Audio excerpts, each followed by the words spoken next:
It's been very difficult to process the memories and the emotions of our first year milestone. A lot of our conversations around the dinner table lately went a little bit like this. Can you believe that this time last year we were, or I can't believe it's been a year since we. It's like opening Pandora's box, allowing ourselves to feel the emotions and relive the memories is very painful, but also very necessary.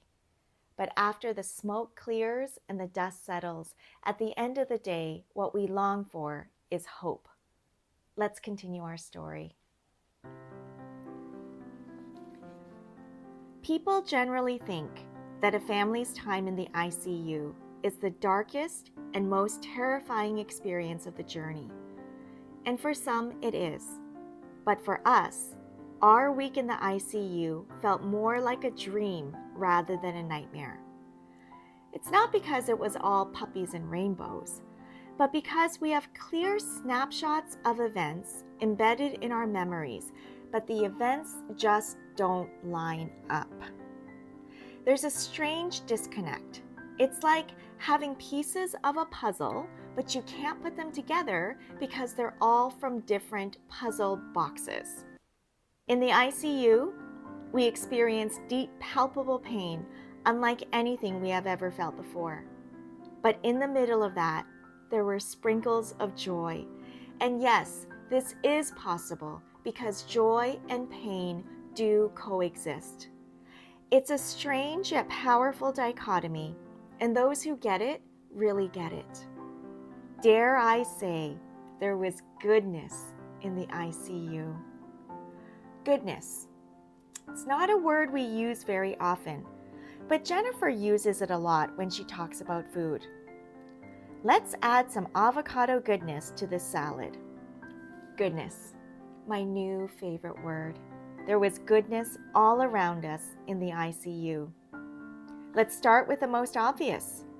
We were blessed with the most amazing staff at Vancouver General, starting with day 0. I can't say enough about this. We are so thankful. We had the very best of the best in our health and support care. We were blessed with so many visitors who strengthened and encouraged us, making the long days just fly by. We were well taken care of with food and snacks, that our stomachs were full, although our hearts were empty. I also made a friend in the ICU. She was in the room just 2 doors down, taking care of her mother who had had a stroke. We shared stories of our loved ones and the fateful day and their current conditions. We shared cake as well, and that's how we learned that our birthdays are just 1 day apart. Funny thing, we never asked for each other's names. It was more than enough just knowing that someone 2 doors down understood our sorrow. In terms of recovery, Joshua's progress was visibly changing every day. In the beginning, he attempted but failed the swallow test 2 times. Approximately 50% of stroke patients have dysphagia, or difficulty swallowing. The speech therapist came in for the 3rd and final attempt before recommending a feeding tube. First a catheter and now a feeding tube? Oh, Joshua would have hated that. During the swallow test, the therapist carefully introduced each food slowly, starting with water, then juice, to thicker drinks, to pureed foods, soft food, and then dry foods, all the while checking his chewing, swallowing, and breathing. I was so focused on the swallowing that I didn't even realize that Joshua was only chewing on the left side of his mouth. The weakness on the right side of his body even affected his ability to chew.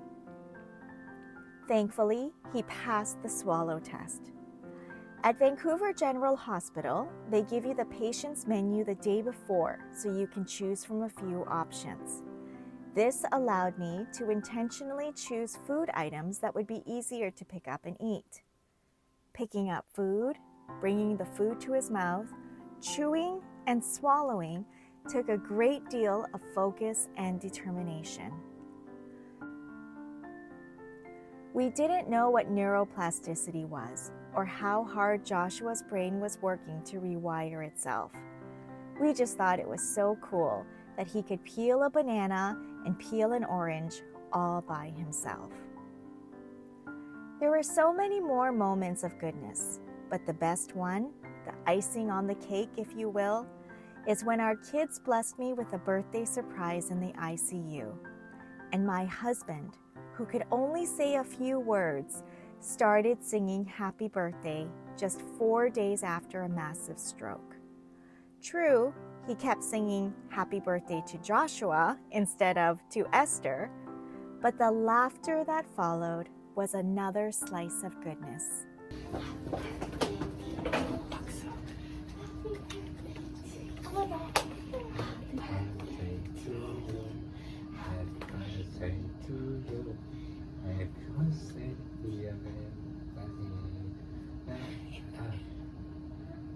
Happy birthday to you. Happy birthday, dear Joshua. Happy birthday to you. Listen, it's my birthday, Your birthday. not your Happy birthday. birthday to you. Happy birthday to you. Happy birthday, dear Joshua.